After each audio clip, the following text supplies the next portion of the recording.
Je suis Philippe Archinard, directeur général délégué de l'Institut Mérieux.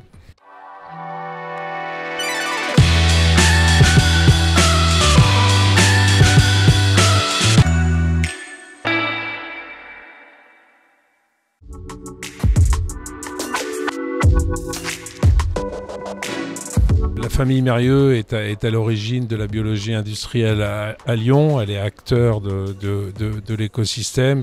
Ses métiers sont effectivement tournés vers la santé publique. Donc il était tout naturel que l'Institut Mérieux participe à cette journée.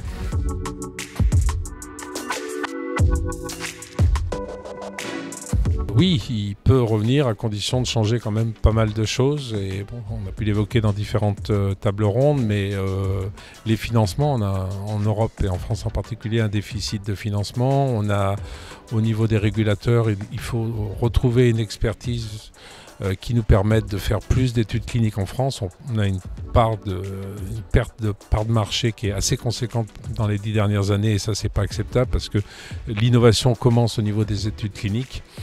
Et ensuite, il faut effectivement que le pays retrouve sa place en tant que pays producteur de médicaments. On dégringole dans les classements depuis une dizaine d'années.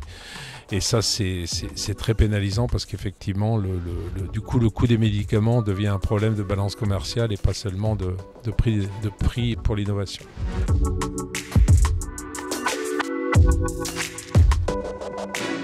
L'Institut Mérieux est à l'origine de la création du pôle de compétitivité Lyon Biopôle. Elle est fondateur de l'Institut de recherche technologique Bioaster. Elle est partie prenante dans un grand nombre d'actions comme l'arrivée à Lyon du centre de formation de l'OMS, le P4 INSERM Jean Mérieux, etc. Donc il y a énormément d'actions depuis de très nombreuses années sur le territoire lyonnais et rhône-alpin qui font de l'Institut Mérieux un des acteurs clés de cet écosystème d'innovation.